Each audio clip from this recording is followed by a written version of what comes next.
Estás escuchando Milenio 3 por Aluca Nanica. 3 y 5 minutos de la madrugada, 4,8 grados, creo que exactamente igual que el programa que hacíamos el viernes. Coincidencia, casualidad, quién sabe, pero empezamos la edición fiel de Milenio 3, la de la madrugada, la que se mantiene así desde los inicios del verano del 2002, y hoy con un programa que os aseguro va a merecer muchísimo la pena.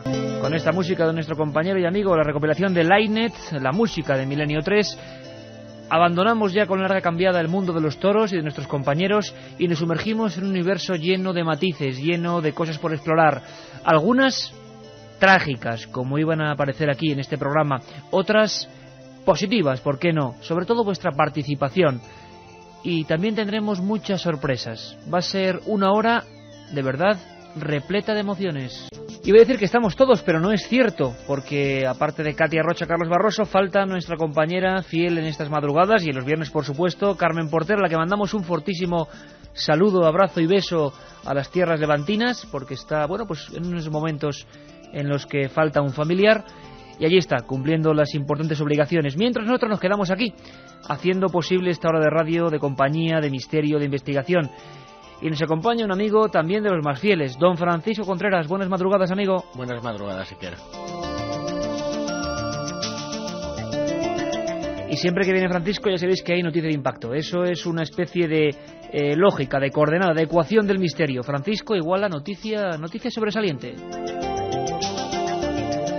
Y bueno, quien es sobresaliente y bueno, matrícula de honor, como no, don Carlos Nicolás, en los firmes mandos de nuestra nave genuina e inimitable del misterio.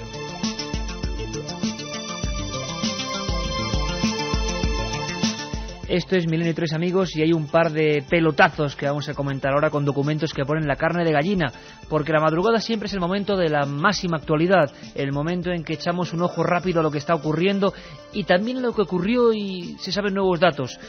De verdad, oídos muy atentos esta noche, compañeros, y con esta misma música quiero rápidamente, en un abanico muy sencillo, casi en resumen, comentar, bueno, el sentimiento que nos decía mucha gente, que nos transmitía a través del 7640. Ya lo sabéis, ya está abierto, 7640, palabra milenio. Por cierto, hoy hay dramatización, claro que sí, y además de las que ponen los pelos de punta, por si faltaba poco, el programa completito. Muy rápidamente para que veáis un poco los sentimientos, como decía, que surgieron del programa del viernes. Vampiros españoles. Cada mensaje, el 7640, palabra milenio, es un mundo que nos hace aprender. Fijaos, soy Marta de Barcelona. Mi tía, o la tía de mi madre, mejor dicho, tiene 85 años y conoció al forense que estuvo en el caso de Enriqueta Martí, la vampira. Aún se acordaba de lo horrible que vio, las cosas horribles que vio en aquella casa. Testigos directos o indirectos de historias que son ya muy lejanas e increíbles. Dice Milenio, aquí en Ontillent, a mi madre cuando era pequeña, un hombre con un saco la cogió por los pelos, la intentó secuestrar. Nos lo dice María en Ontillent. Otra compañera, o mejor dicho compañero, porque firma Luis, no me he dado cuenta, dice, en Las Urdes, zona mágica donde las haya, mi abuela es de cerca de esa región y me habló del terrible asesinato de una niña a la que desangraron viva. El mundo de los sacamantecas, de los ajineros, de los secuestradores de niños causó impacto en nuestra audiencia. Y fíjate, Francisco, qué curioso, Paco de Barcelona, perteneciente al ejército, dice, en maniobras de supervivencia bebo sangre de cerdo cruda y es reconstituyente, está considerado así. Dice, por cierto, no soy ningún vampiro. Otro amigo nos pregunta, no lo firma, ¿cuándo se investigó, se refiere a Ángel Gordon, el caso de un niño de 12 años con hematodixia, con necesidad de sangre? Te respondo rápidamente, fue el año de 1978. Otro amigo, no sin cierto humor, nos dice, los sacamantecas de hoy, de ahora del 2004, cobran un riñón, nunca mejor dicho, por sacarlas y se llaman médicos esteticistas, firma Raúl Etayo. Otro amigo nos dice, me presento, soy Pablo de Madrid, gracias por vuestro trabajo. ¿Qué relación tiene el sacamantecas con el nombre del saco? Bueno, pues bastante, un día lo comentaremos. Quedaros con este nombre, Francisco Leona, Gádor, Almería, verano de 1910. En ese pueblecito, en esa fecha, nace lo que hoy es un mito, pero que fue realidad, el hombre del saco. Un día un programa sobre eso. Otra compañera, cambiando el tercio, seleccionamos siempre 10 SMS, S7640, dice, hola, buenas, ¿cuándo podré visitar las caras de Belmez y qué me voy a encontrar? Desde luego que ahora mismo no sabemos si estará la casa abierta, si no estará, al menos la semana pasada estaba y había conatos de nuevos rostros. Otro compañero dice, quisiera saber, es Asunción desde Cáceres, ¿qué ha pasado con el programa de JJ Benítez? Bueno, pues que terminó su periplo con muchísima polémica, ya lo sabéis. Ahora tenemos otro gran programa en esa misma franja horaria, se llama Atlantia y lo dirige ese gran profesional de la ciencia llamado Toaria. Todos los saludos para él y toda la suerte y toda la audiencia. Y por último un amigo que va un poco con este término. Compañeros, dramatizad 2 casos de ovnis y nos dice lo siguiente: el ovni de las Bardenas Reales, bonito tema, y la supuesta entidad alienígena dentro de una base militar. Me suena. Lo dice José Manuel. Son 10 SMS, son 10 mundos, 10 universos, 10 preguntas que resumen perfectamente lo que pasó el viernes. Ya están llegando. Por cierto, hoy sorteamos 3 CDs con todas las dramatizaciones. Creo que son 8 ya, incluida la de hoy. No os lo perdáis. Se llama El cadáver de Boisaca.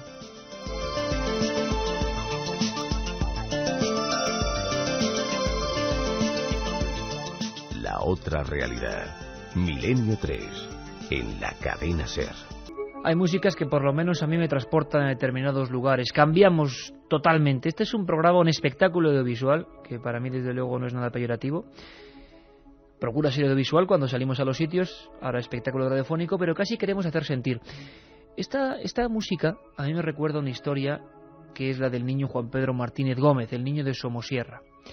Recientemente Interpol consideraba 2 desapariciones como las más insólitas, más extrañas. La primera la de este niño desaparecido en la noche de San Juan. Recuerdo que cuando empezábamos el programa Milenio 3 hablábamos con los principales protagonistas, conectábamos con el pueblo de la Unión, muy cerquita de la Unión, Los Cánovas. Hablábamos con la abuela de este niño. Y yo siempre que me acuerdo de este caso y esta música, me acompañó constantemente. A veces los investigadores nos unimos a unas sintonías, por eso son tan importantes en este programa. Son un estado de ánimo.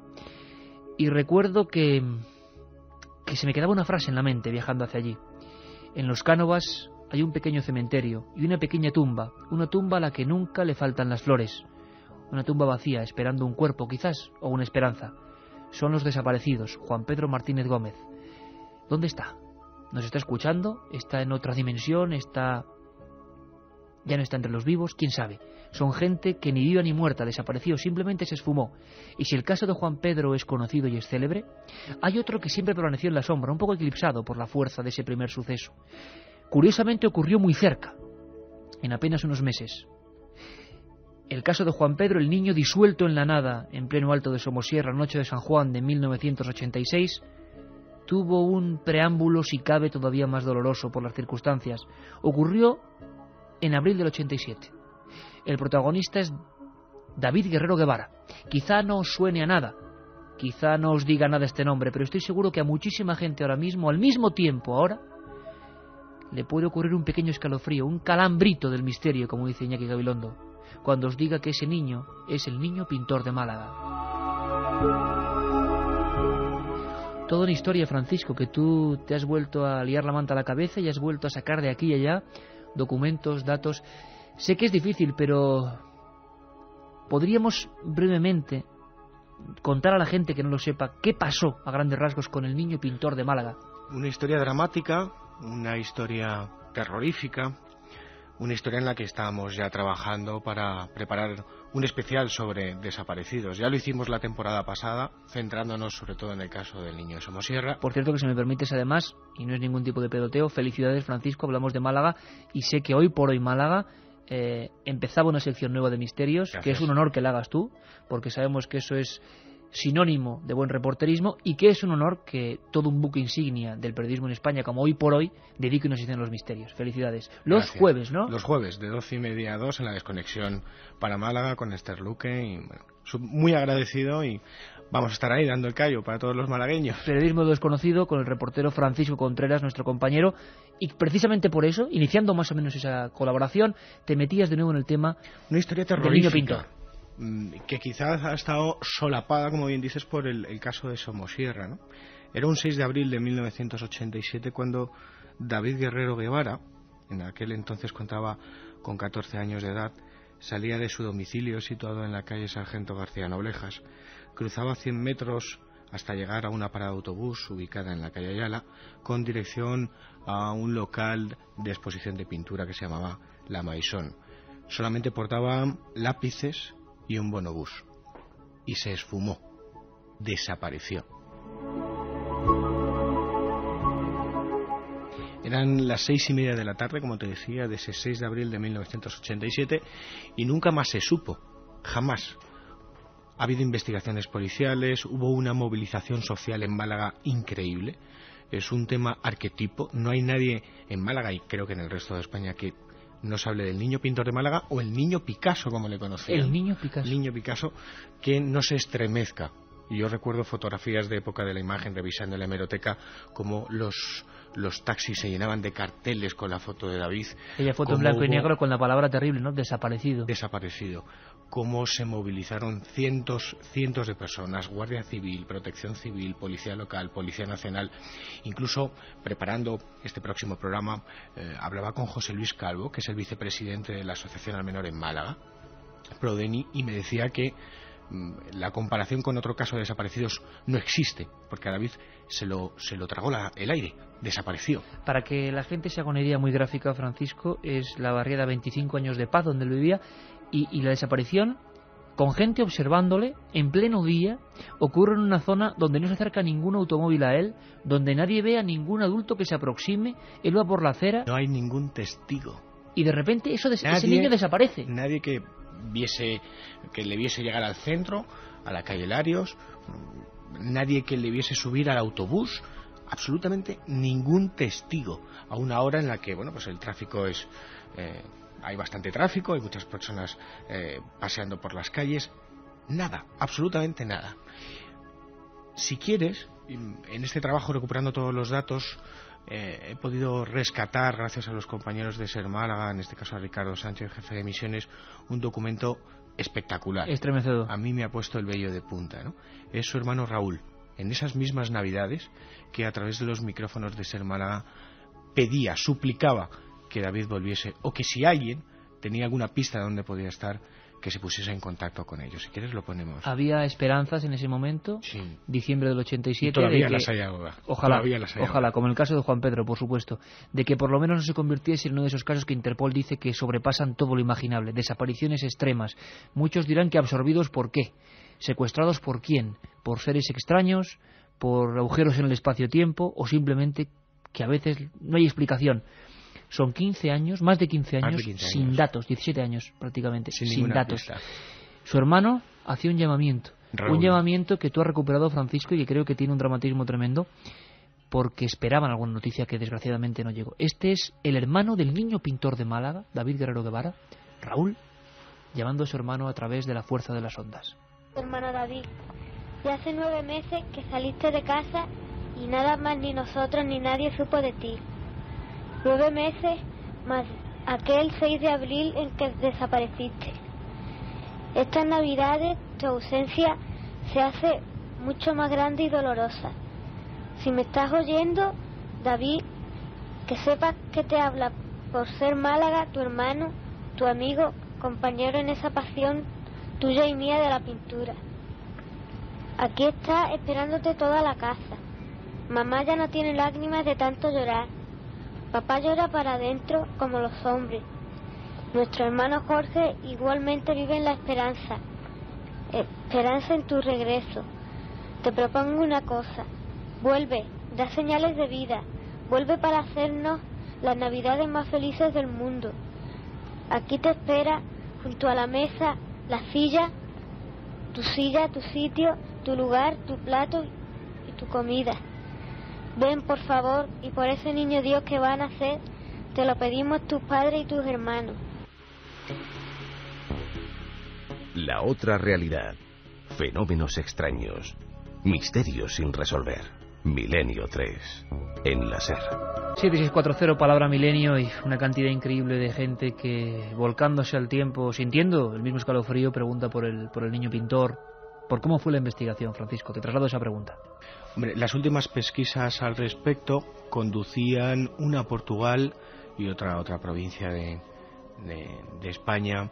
Había presuntos móviles, desde pues que había sido raptado para el tráfico de órganos hasta que había sido raptado por una banda para que hiciese obras de arte, por esa capacidad, esa virtud que tenía que tiene para pintar. Lo único real es que hubo una sola pista pesquisa, seguramente, o que estaba basada, según las autoridades, las fuerzas de seguridad, en el móvil sexual, pero que se tuvo que cerrar porque pues la persona en concreto que seguían y están investigando falleció. Pero bueno, seguimos recapitulando datos para ese programa especial y tendremos testimonios muy importantes hasta de los propios jueces que intervinieron en esa búsqueda. Es que no hay ningún testigo. Mira, hemos podido hablar con hasta sus propios profesores del Colegio Divino Pastor, como Miguel Manchego, como Pedro Valencia, como Adolfo Ramos, como Rafael López, y no había ninguna causa para que David se fuese. Era un chico normal y corriente, con una virtud que era la de la pintura. Su caso es algo excepcional. Y sobre todo por las circunstancias de plena situación diurna, no es por la noche, no es en un monte, no es en un camino, es en el corazón de una ciudad, con gente por la calle, y en ningún momento hay una escena de forzarle, en ningún momento nadie ve un movimiento extraño, y era tan popular que cualquier cosa rara en torno a ese niño en pleno día, en esa calle entre plazoletas, hubiera enseguida sido motivo de alarma. La familia ¿qué pensaba? Aparte de su hermano, yo creo que la familia sigue estando con la esperanza de encontrar, ¿no? Y ojalá este pequeño homenaje al niño pintor de Málaga pudiera dar una pista para seguir investigando, ¿no? Para eso informamos, para dar luz. Teníamos la voz incluso de la madre, ¿no? Hemos podido hablar con su madre, con Antonio Guevara, ¿no? Yo creo un documento periodístico para mí fantástico, porque su madre está cansada incluso de hablar a los medios de comunicación, ¿no? Porque ya pierden hasta incluso la esperanza, ¿no? En un momento dado. Y pierden la esperanza incluso en hablar, han sufrido mucho, siguen sufriendo mucho. Lo que decía Raúl, mamá ya no tiene lágrimas en los ojos, es real. En el rostro de esa mujer hay como 2 surcos, yo no sé si producidas por tantos años de llanto, pero conseguíamos desde Ser Málaga hablar con ella, ¿no? Le preguntábamos cómo era tu hijo, qué esperas, qué le pides al futuro, y nos decía esto. Una cosa muy rara, porque mi niño era un niño que no, como le he dicho tantas veces, que no tenía amigos. Él no se iba a la calle, porque no le gustaba la calle, nada más que con su hermano, pintando su colegio, su pintura. Pues la verdad es que no hablamos del tema, porque yo no puedo hablar con mi marido y David esto, no puedo. Además, mi casa, nada más que se entra, todo es recuerdo de David.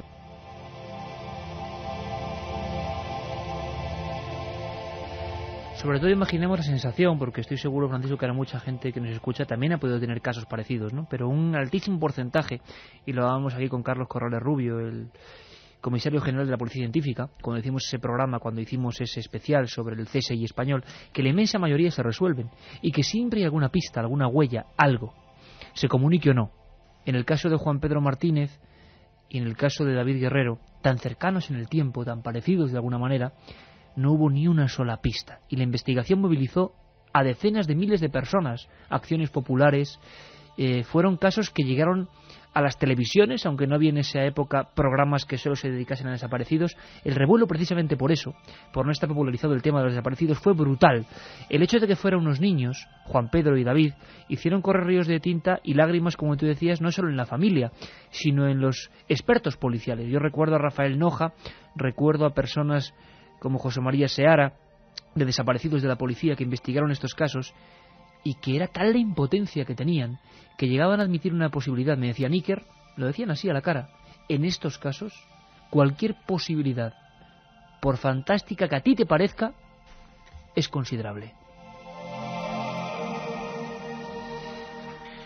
Te digo y te matizo, en Málaga hay constatada por la Policía Nacional 837 denuncias, por lo menos el año pasado, de desapariciones. Más del 70% se resuelven. Este caso no, muchas explicables. Sí me gustaría hacerte una puntualización. Cuando lo razonable queda descartado, lo improbable, por increíble que parezca, resulta ser cierto. Sherlock Holmes.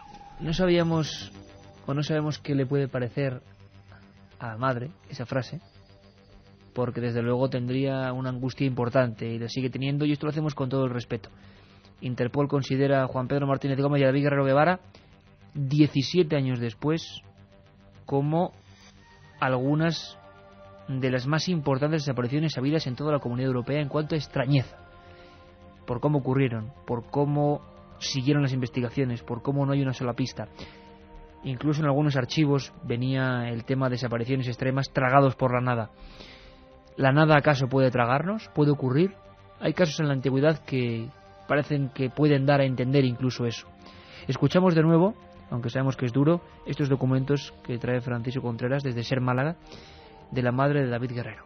Nada más que pendiente a la tele, recordando los primeros días que yo pasé, cómo estará su madre, cómo estará. Y la verdad, eso nada más que lo sabe la que va a pasar, que gracias a Dios no lo sepa, que nadie tenga que pasar esto. Y la verdad, no se me quita del pensamiento, la familia y todo.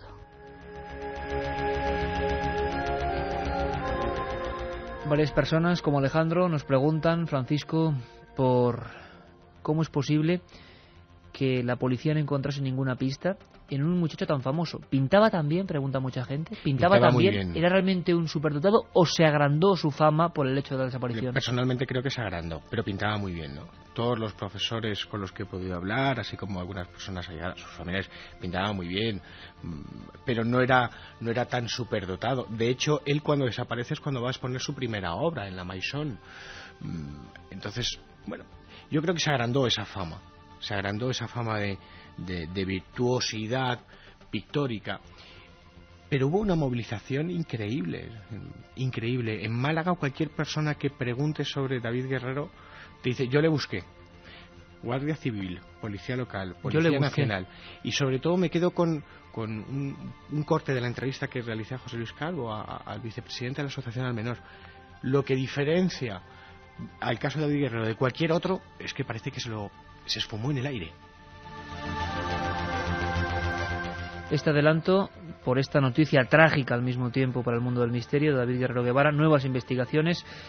Mucha gente lo está preguntando, como Julio de Las Palmas, algunos que dicen que son galeristas y que no era para tanto, y desde luego que es completamente imposible que fuera secuestrado para falsificar otras obras. Sería rápidamente encontrado por la Red Nacional, digamos, de Patrimonio e Internacional de Interpol. Se sabría rápidamente. No debe haber cuadros realizándose.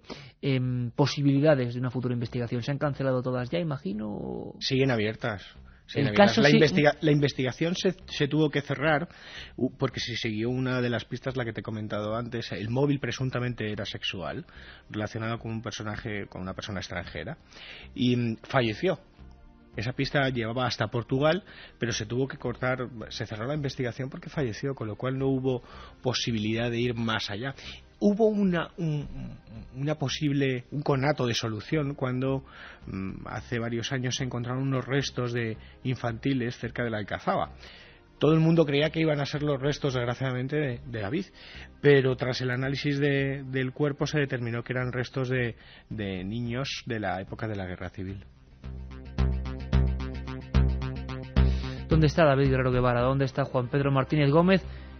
Y varias cientos de personas, varios cientos de amigos, de amigas, que en un momento dado desaparecieron repentinamente, tragados por algo que no comprendemos. Yo recuerdo ahora también un caso impresionante, uno en Villarrobledo, Albacete, donde ha habido varias desapariciones insólitas. Hablaremos de ello con Iván Benítez, nuestro corresponsal en la zona. Y también, muy importante, un caso en Teruel, donde no solo desaparece un niño en plena nieve, sino desaparecen 150 ovejas con él. De estas cosas apenas se habla o se recurre a ellas en momentos muy puntuales, y sin embargo hay perdidos como fotografías ya en blanco y negro, sobre expedientes de archivos que casi nunca vuelven a ver la luz, los desaparecidos insólitos, Juan Pedro Martínez Gómez y David Guerrero.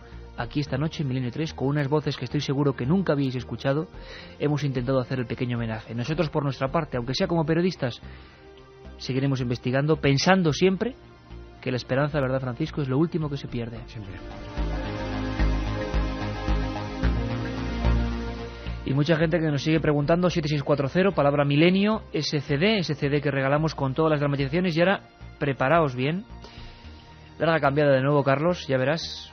porque creo que hay que darle un nuevo ambiente a todo esto. Acabamos de hablar de David Guerrero, todavía un poco impactados por las palabras tremendas, Francisco, de ese llamamiento que hacía su propio hermano, que no surtió efecto, desgraciadamente. Pero mucha gente nos pregunta por desaparecidos, por aparecidos. Algún día hablaremos también de otros casos parecidos en el mundo, si te parece al de David o al de Juan Pedro. Pero lo que es muy extraño es la aparición. La aparición de alguien ya es algo insólito, es muy pocos casos. Sin embargo, en Galicia se guarda uno de ellos. Las imágenes a mí me impactaron muchísimo. Mi primer libro, Enigmas sin resolver, tocaba este tema. Ahora tenéis algunas de las imágenes, que estoy seguro que mucha gente va a ir rápidamente, en nuestra página amiga de este programa, ikerjimenez.com, la historia del cadáver que nunca existió. Puede ser incluso importante escuchar esta historia viendo el cadáver, viendo la imagen de un cuerpo partido por la mitad en la vía férrea en plena noche, un niño que tenía dientes como un lobo, todo incisivos, las orejas sin circunvoluciones, y que representa un auténtico expediente X para la policía gallega. Fue una aventura impresionante. En este caso fue alguien que apareció, y apareció con un montón de elementos extraños que hicieron de su historia un auténtico enigma guardado en los archivos policiales. Al igual que en el caso de Juan Pedro o en el caso de David Guerrero, más de una década de investigación y un auténtico desafío. Esta historia, con el equipo de producción de la cadena SER, la hemos dramatizado. Hemos agregado pequeñas partes de nuestra cosecha de lo que pudo ocurrir, pero el caso es rotundamente real. Algo le pasó a unos maquinistas en plena noche. Algo con un señor, con un individuo, con un chico, que en mitad de la vía, de repente, entre la bruma, como si nunca hubiera visto un tren, se ponía de brazos en cruz. Una historia de terror. Os prevengo. El cadáver de Boisaca. ¿Vamos con ella, Francisco? Venga.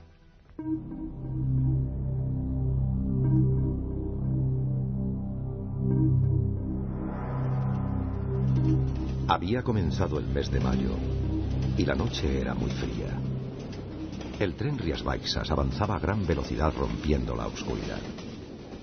El convoy regresaba vacío de viajeros y solo el maquinista José Galán miraba los raíles a través del ventanal delantero. Oye, allí se mueve algo. Castro, ven aquí. Ya voy. ¿Qué ocurre, hombre? Allí, bajo el puente de Paredes, ¿no lo ves? Parece alguien haciendo señas. A ver. Pero eso solo puede ser un loco. Reduce que le doy al avisar. Además de la bocina, el potente faro de la cabina iluminó la gran recta que llegaba hasta el arco de piedra.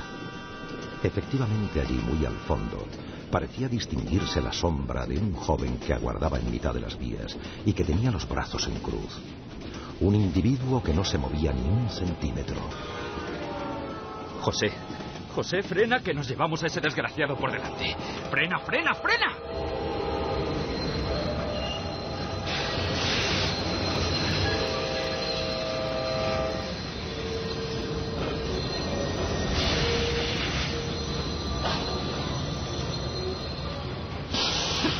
Válgame Dios, si estaba aquí mismo. Pero tú lo has visto como yo. Lo has visto con tus ojos, ¿no? Sí, claro que lo he visto. No ha sido una alucinación. Era como un niño. Estaba aquí mismo. Cielo santo. Mira, voy a coger la linterna y voy a bajar a echar un vistazo. No, Castro, no, ni se te ocurra. Allí atrás no puede haber nadie. Anda, vámonos de aquí. Vámonos, que presiento algo malo. Tranquilo. Igual es que se ha echado encima del tren y no... No. Este tío se ha esfumado antes de llegar. Y lo sabes como yo. Estaba en el centro de los raíles, en el centro mismo. Lo estábamos enfocando. Dios mío, se ha borrado delante de mis ojos. José, calma, por favor, calma. Tenemos que dar parte, sea lo que sea. Dios mío. ¿Central Renfe Galicia? Sí, diga. Somos del Rías Baixas. ¿Me escucha? Sí, le escucho. Miren, resulta que hemos visto un presunto suicida a la altura del kilómetro 8 que... ¿Qué? Oiga, ¿qué dice? Oiga. Pero ¿con quién estoy hablando? ¿Qué pasa, Castro? ¿Qué pasa? Sí, demonio. Es como una interferencia que se cuela. Escucha. Oiga, ¿quién es usted? Oiga, esto no se trata. Voy a llamar ahora mismo a la policía ferroviaria. ¡Identifíquese! Sí. La ventana. ¡Cielo santo! Dios mío, ¿qué es eso? ¡Dios mío!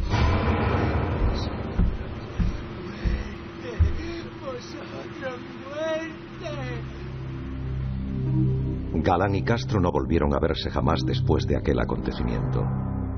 Ambos fueron internados en instituciones psiquiátricas y no regresaron nunca al lugar. Afirmaron, presos de un gran pánico, como una cara, un rostro horrible y deforme de un joven, se estaba encaramando a la ventana del tren, riendo, mostrando unas hileras de dientes afilados y deformes. El pelo aparecía aplastado y revuelto en remolinos por la sangre que salía del cráneo. Las orejas eran completamente planas y sin circunvoluciones interiores. Nadie sabe qué les dijo aquel individuo a los dos ferroviarios, ni qué pasó en esos minutos. Todo se guardó bajo el secreto sumarial.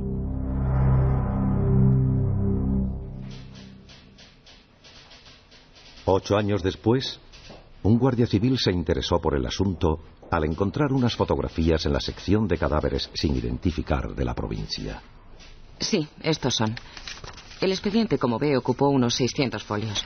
Mire estas fotos. Fue un caso sin solución. Nadie reclamó el cadáver. Seguramente se trataba de un suicida. El cadáver de un joven que no existe. Le seré franco, doctora. Algo no me encaja en estas declaraciones. ¿Usted asistió a la autopsia del atropellado? No, recuerdo que aquella noche llegó el cuerpo en una bolsa y que vinieron 3 militares a practicarla. Estaba partido en 2. Era un caso muy complicado, quizá no se fiaban de mí. Pero la verdad es que no se me permitió el paso. Estas imágenes son tan extrañas.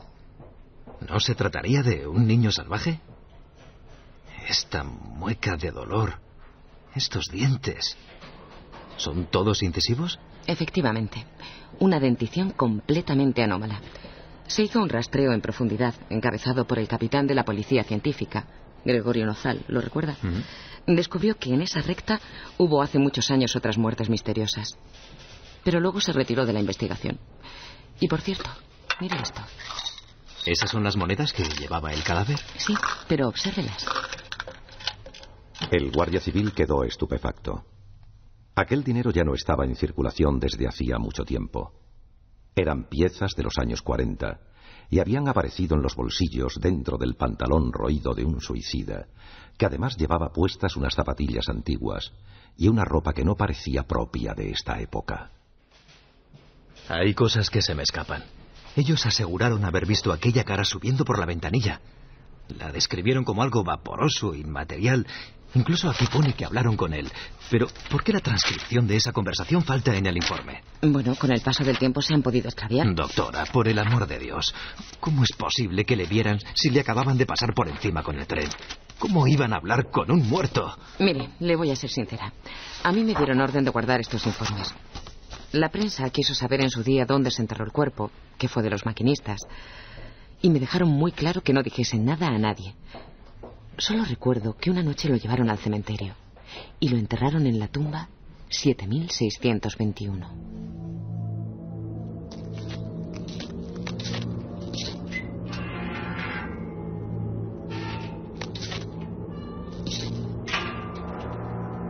El cementerio de Boisaca es un lugar desapacible.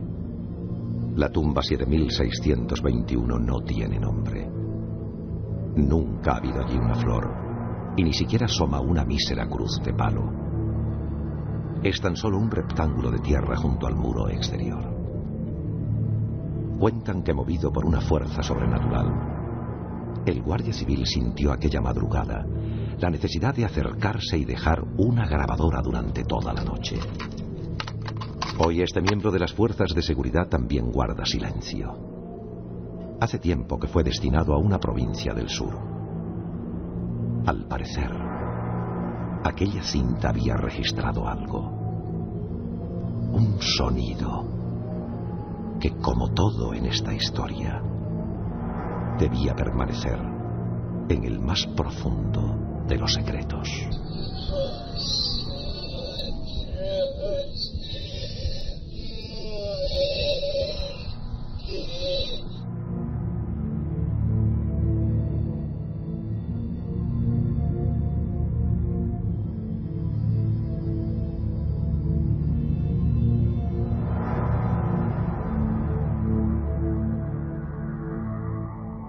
Un Un viaje en busca del misterio. Milenio 3, en la SER.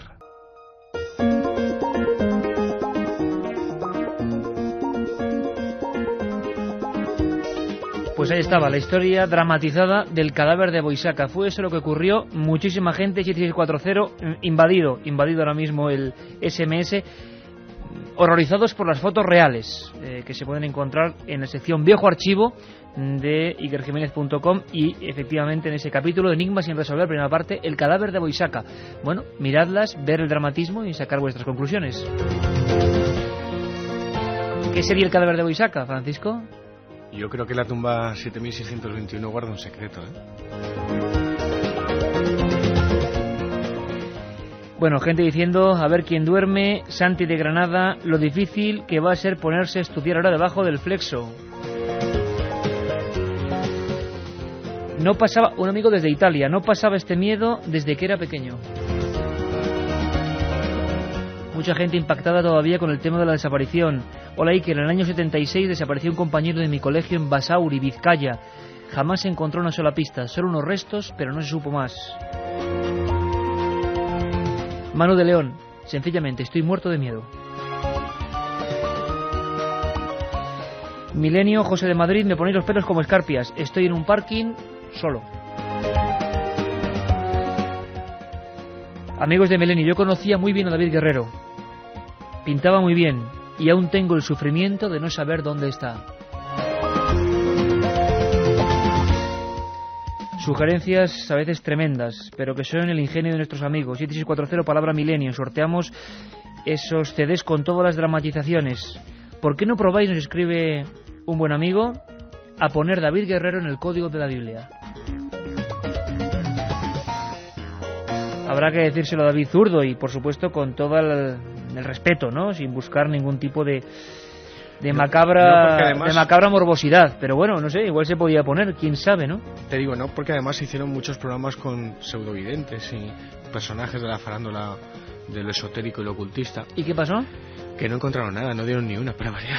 Qué curioso, 6 videntes o 7 recuerdo, sí, y ni uno acertó. Ni uno.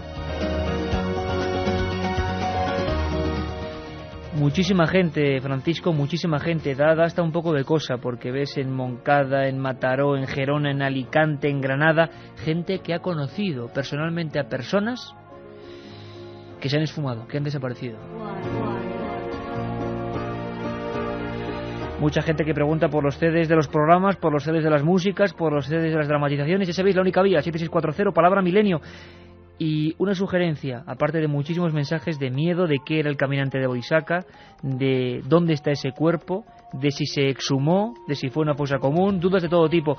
Pero hay una que es curiosa, que se refiere a Belmez. Amigos, está absolutamente David, de Salamanca, obsesionado con el tema de Belmez. ¿Creéis que en los próximos días aparecerá la cara de María, dueña de la casa recientemente fallecida, en ese suelo de cemento? ¿Tú qué opinas? Yo creo que no. Pero es mi opinión personal, Milenio 3, periodismo de lo desconocido, en la SER. Y aquí seguimos. Por cierto, como siempre, el equipo de producción de la cadena SER, dirigido por nuestro amigo Mariano Revilla, a la técnica Roberto Cuadrado, con todos esos efectos. Yo no sé dónde pueden sacar tantas cosas. Yo les pongo sonido de pisadas en la tierra, sonido de cancela de cementerio viejo, y van y lo consiguen.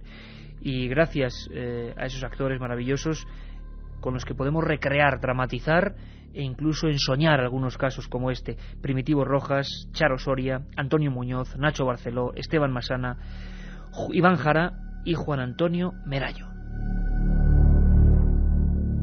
Son los que hacen posible estas dramatizaciones, que además, gracias a amigos pues como el dial.net y tantos portales de radio que están destacando esa labor de la radio antigua, que también es la radio moderna, la radio que nos hace imaginar la cantidad de mensajes ahora mismo de gente que lo pasa francamente mal, pero esa música que poníamos antes de Exonic pues es para hacer otra larga cambiada, como diría Molés, y meternos en otro pequeño universo. Ahora prestad mucha atención. Hacía unas semanas que no venía y ahora ha regresado de los mundos de la antigüedad con ganas reforzadas. Sin duda es Nacho Ares, sin duda es de Historia Perdida, ese libro también de tremendo éxito. Nacho, director de la prestigiosa revista de arqueología, nos trae un tema que algunos habíais pedido hace 3 o 4 semanas. Muchos nos pedís piedra filosofal y otros el elixir de la juventud. Parecen historias dignas de ficción, dignas de leyendas artúricas. Vamos a pasar del miedo al asombro, ¿os parece? Elixir de la juventud, quedaos con esa palabra y escuchad todos muy atentamente a nuestro querido amigo Nacho Ares, la historia perdida. Después de la piedra filosofal, la meta de los sabios europeos de toda la Edad Media y moderna ha sido la búsqueda de un elixir que permitiera conservar la juventud durante el resto de la vida de una persona. Reyes y grandes hombres de negocios dedicaron enormes sumas de dinero a su búsqueda y, al parecer, según cuentan, algunos lo consiguieron.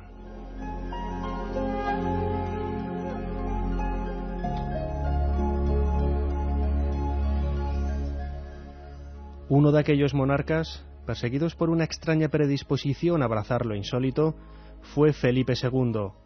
No sabemos si Ricardo Stanislaus, perteneciente al círculo del rey en el Escorial y uno de los cabecillas del trabajo en el laboratorio de Madrid, logró en algún momento dar con la fórmula mágica que devolviera a su amado soberano la anhelada juventud. Sin embargo, existen otros personajes a lo largo de la historia europea que, al parecer, sí consiguieron vivir mucho más de lo normal. Es el caso del conde de Saint-Germain.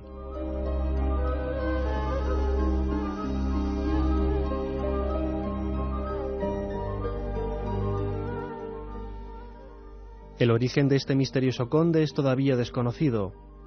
Fuera cual fuera su principio, Saint-Germain contaba con innegables facultades para la alquimia y las paraciencias. Tal vez, de sus experimentos en laboratorio, este extraño personaje consiguiera descubrir nuevas tinturas para los tejidos, circunstancia que le hizo aumentar su increíble fortuna y, sobre todo, haber conseguido el codiciado elixir de la eterna juventud.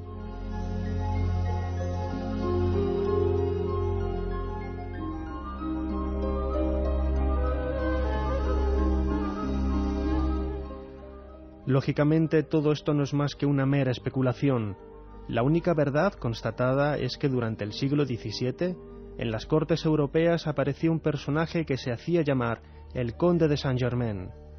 Nadie sabía quién era ni de dónde venía. Se ignoraba todo sobre su nacionalidad, el origen de su riqueza o de dónde salieron sus poderosas influencias. Pero por encima de todo, su mejor secreto, y por lo que más llamó la atención en la época, fue su aparente inmortalidad y su aspecto siempre joven.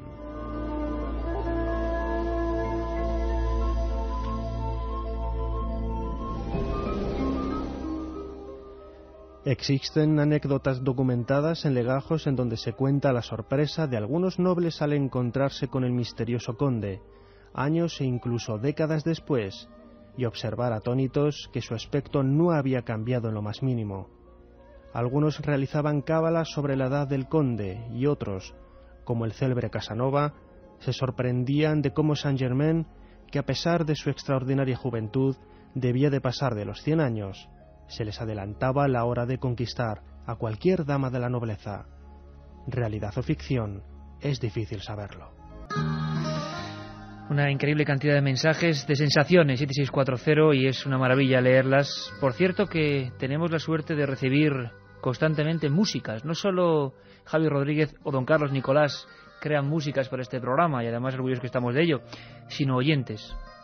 Músicas preciosas, como esta con tintes medievales, de nuestro amigo Antonio Trigo, un hombre que nos ha mandado su última creación personal con un deseo, que la pongamos en este programa. Antonio, pues ahí va. 7640, palabra milenio, y con la música de Antonio Trigo. Dice: mi padre es maquinista de Renfe Galicia y le propondré ir en la cabina por la vía de Boisaca. ¡Qué miedo! Una amiga, Ana de Barcelona, lo leo como lo dice: Iker, me voy a hacer pis encima porque no puedo ir ni al baño. ¡Qué miedo!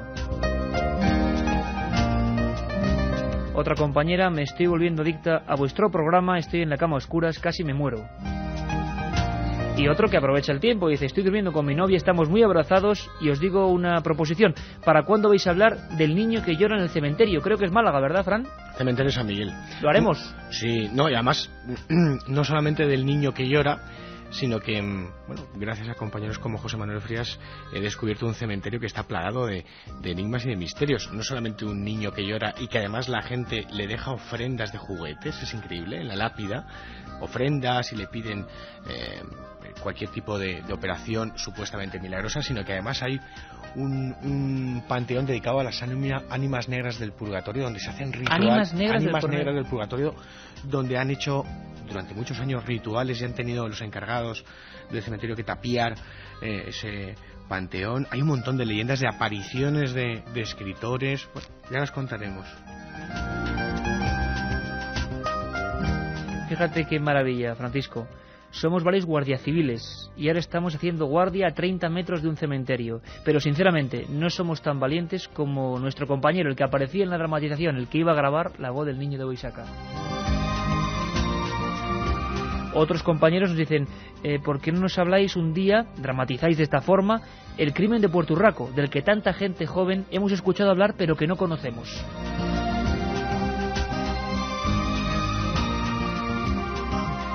Javi Bilbao, con K, estoy currando con K y tengo los pelos de punta. Gente que nos pide en dramatizaciones, por ejemplo, lo dice José, de esa niña de Villafranca de los Barros, dramatizarlo puede ser tremendo, que habló en latín con 3 meses, ¿te acuerdas, no? Antonia Batista, uno de los primeros Expediente X españoles. La verdad es que la gente es de un expresivo increíble, ¿no? 7640 palabra milenio. Buenas madrugadas, un escalofrío recorre mi cuerpo incesantemente con vuestro programa. Os lo juro, no voy a poder dormir en varios días.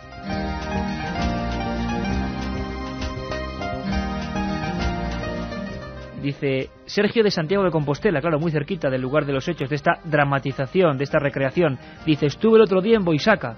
Madre mía, cuando lo vuelva a ver, ya no va a ser de la misma forma. Y amigos que creo yo que podemos perder oyentes, pero dicen, caramba, es la primera vez que os escucho y hoy ya no duermo, pero advierte, desde hoy tenéis un nuevo oyente.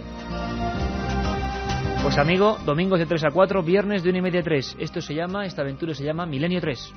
Un programa que se sumerge en el otro lado de la realidad. Milenio 3, con Iker Jiménez y todo su equipo en la SER.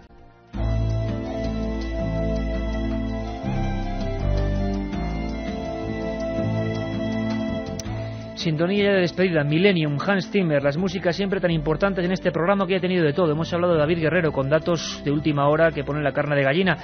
Nos hemos sumergido en una historia recreada, la del cadáver de Boisaca, que, bueno, ahí está la realidad y ahí está lo que hemos recreado y ensoñado e imaginado. ¿Qué parte hay de cierto? Mucho. ¿Y qué parte le hemos añadido? Hay que descubrirlo. Siempre lo decimos, las dramatizaciones del equipo de producción son hechos reales. Ahí ya queda la imaginación de cada uno. Ahora tenemos los ganadores de esos 3 CDs con las dramatizaciones, pero Francisco, importante, para dejarnos la miel en los labios como siempre, sigues dando caña con tus Casas Encantadas, igual hay una segunda parte, ojalá y sea pronto, pero Francisco, novedades, nos preguntan muchísimos amigos constantemente, Cortijo Jurado, que qué pasó, que nos adelantes algo, que no te escapes por la vía de servicio y que nos digas qué ocurrió con aquellas filmaciones. Algunos nos preguntan si hay psicofonías. Recuerda que pasó hace un mes y no hemos dicho nada. En un par de minutos, cuéntanos, Francisco. Hay psicofonías además, yo creo que espectaculares. Tú ya has podido escuchar alguna de ellas, las estamos preparando, limpiándolas para emitirlas.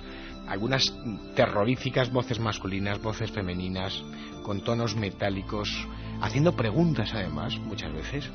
Hay fotografías, entre comillas, insólitas, de las unidades móviles, del resto del equipo allí, donde aparecen las instantáneas rayos en bola. Recuerdo ahora una, está José Manuel Frías, está un servidor, estamos con Cristina. ¿A qué te refieres con rayos en bola, Francisco? Una especie de rayos que cruzan la instantánea. Hay una muy peculiar que estamos justamente en el patio, como te decía, José Manuel Frías, Cristina, Pilar y un servidor, y aparece como una especie de cilindro luminoso. Se están analizando, las está analizando nuestro compañero José Manuel García Bautista, a la espera de resultados estamos, y lo más espectacular, por lo menos para mí, que no me lo esperaba.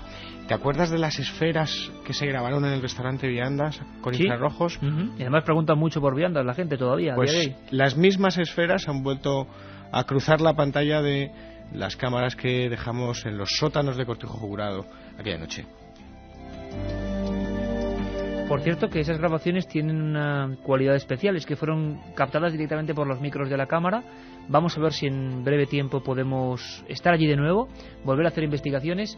Incluso puede que en los cimientos históricos también haya movimiento, haya nuevas cosas, haya nuevas historias. Hay datos que estamos contrastando y que si son ciertos, pues uno ya no sabe qué pensar sobre Cortijo Jurado. Si se contrastan esos datos, la verdad es que tenemos un notición. Oye, Francisco, por cierto, antes de despedirnos, que es lo más importante, suerte en ese proyecto, suerte en esa avanzadilla que inicia en Hoy por Hoy Málaga, suerte en ese, como decíamos, buque insignia del periodismo, que es muy importante que abra la vista hacia otros lugares. No solo fenómenos paranormales, lo desconocido es mucho más amplio. Criminología, historia, pasado, presente, en el fondo, ser curiosos, que es de lo que se trata. Suerte, compañero, y gracias por estar aquí. Gracias a vosotros y gracias a Esther Luque, a Ricardo Sánchez, a José Manuel, que me hicieron la propuesta y son valientes, ¿no?, para contar las cosas. Y un beso muy grande a Carmen, que hoy la echo de menos aquí. Y rapidísimo, compañeros, nos vemos el viernes con otro programa Dossier, después de largar 1:30. Ganadores: Marcelo de Baracaldo, que hacía una alusión a Saucedilla, aquel caso que contamos en Extremadura de unas apariciones extrañísimas, que a ver si lo dramatizamos. 3 propuestas de dramatización. Curiosamente, Ana María de Soria, que dice que hay tradiciones en Soria conocidísimas, el Monte de las Ánimas, al que tantos poetas han cantado, que intentemos también recrear esa escena con los actores de la SER. Gran cantidad de mensajes que felicitan a los que son protagonistas, de verdad, que son los que ponen la voz y ponen el sentimiento. Y por último, fíjate, curioso, Alfonso desde Algeciras, que dice: aquel restaurante de Sevilla que tanto de qué hablar, Viandas, ¿por qué no hacéis una dramatización? Bueno, lo haremos, tomamos nota y os dejamos con esta música que, con una noche intensa de miedo, creo que deja el espíritu siempre arriba, el espíritu positivo. Hans Zimmer, Millennium. Volvemos a la 1:30 y os dejamos con los servicios informativos de la cadena SER y, por supuesto, con el amigo Roberto Sánchez. Un abrazo.